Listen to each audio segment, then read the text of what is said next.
is the Atrocious Fan Fiction segment. Now, fan fiction is a very important part of the Pop Culture Fondue. Fan fiction, of course, got its start. Its mainstream start with Star Trek. It started in the 1960s with Star Trek newsletters. After the series had been canceled, people would write stories about Star Trek that they wanted to see happen. And that was the birth of fan fiction way back when. So I think it's really, really cool that we're having fan fiction read for tonight's Star Trek night.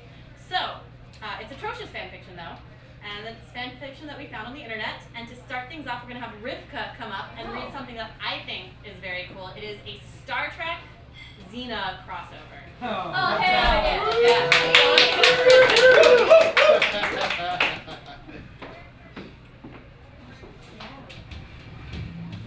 The Borg cubicle ship was approaching. The voices from the Borg ship said, "We are the Borg. You will be assimilated. Resistance is futile." The Borg ship was using a tractor beam to bring in the Enterprise. Xena, Riker, and the captain got beamed onto the Borg ship. Callisto somehow was on this ship. Xena threw her chakram throughout the Borg ship, knocking out Borg drones. Xena threw Callisto at the control panels. Riker said, "Let's hurry up and blow that ship." Xena threw the chakram to destroy the control panels in tubes. They planted explosives on the ship. Riker said to the Enterprise communicator, "3 to beam back. Go to warp 3 immediately." After beaming to the Enterprise, the Borg ship was blown to pieces.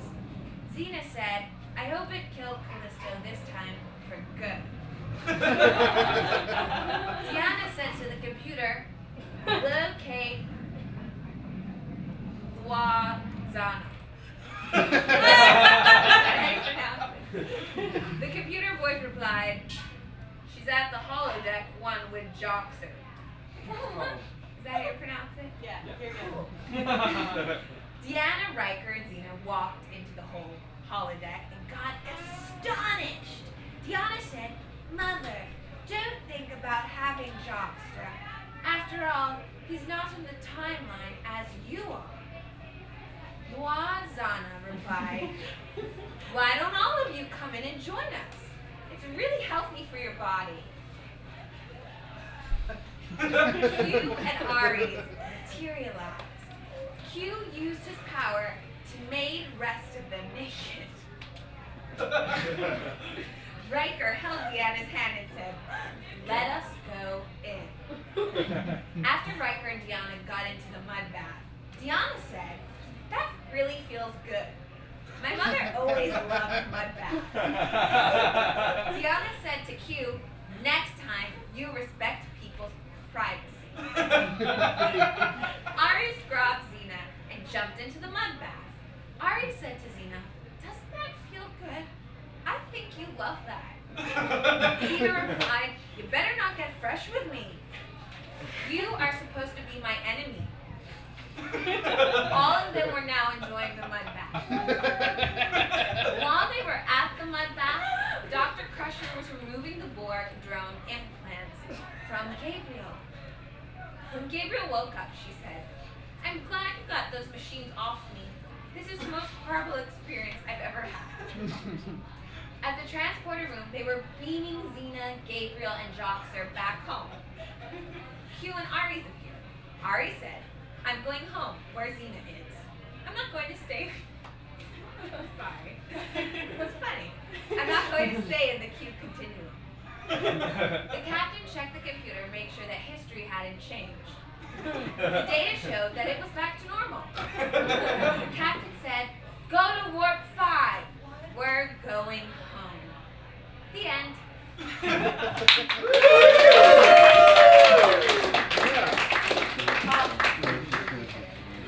That just warmed my heart so much. Franchises colliding. So I want to share something else about this fan fiction sequence. So I had to go to the internet and I had to go through a lot of fan fiction.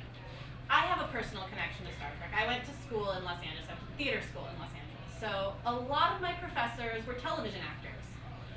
A lot of them were television actors who had been on Star Trek. one of my professors was Gates McFadden, Dr. Beverly Crusher, or Andrew Robinson, Garrick from Deep Space Nine, the Evil Tailor. It's very disturbing to read erotic fan fiction about them. So I really had to go through a lot to curate this sequence. And I think that's my introduction to this next fan fiction, which Tyler is going to read. And that's all I need to say, is that I went through a lot reading all of this fan fiction. Thank you. Give it up to Tyler. This one's entitled Star Trek, The Last Frontier of the First, authored by Jericho 941. I don't own this shiz called Star Wars or Star Trek. I just write about it. Double procrastination. P.S. No rewatches were in the making of this motion picture. Captain Schlog. Spock! Emergencio, cabrón, entrar, says Shatner. ¿Qué quieres, Captain? Pendejo, eres un Klingon en un Millennium Falco afuera. Ahí. ¿En un Millennium Falco? Sí, baboso, sí. Shatner grabs the giant microphone on the ship. Chupa mi verga, Luke Skywalker! Meanwhile, back on whatever that Star Trek ship is called. Dynamite, Spock! We hit the mofo. We've sunk his battleship. But sir, it's for my wedding. And what happened to your horrible Spanish? What? Spanish? What the hell is Spanish? Anyways, you get married. You're a nerd. Spock cries, Viva Shatner, Deep Space Nine! Meanwhile, Luke spirals towards Earth and blows up the Death Star. And that's the end. That's the thing that happens. What? Okay. Exactly. Let's give it for Tyler. That's right, because sometimes Star Wars gets mixed up with Star Trek and you get very confused. And that's really the experience of living in Los Angeles. Okay, we have one more Star Trek tonight, and this is an homage to the birth of slash fiction, which again came with Star Trek. So let's give it for David.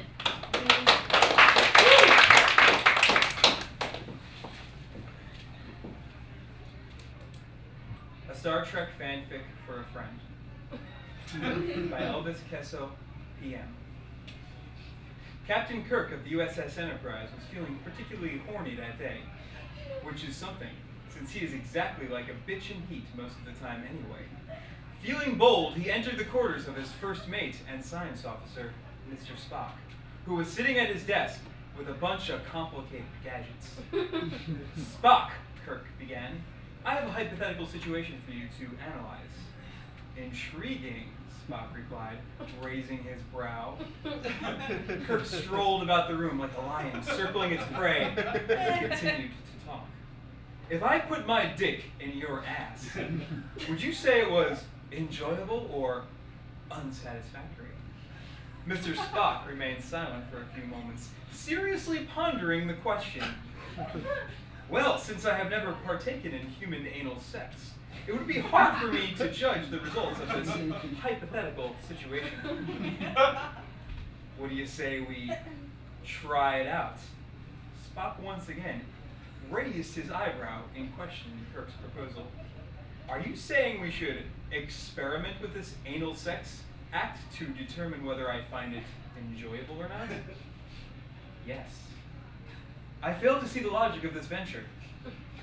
What I fail to see the logic is why my dick isn't in your ass.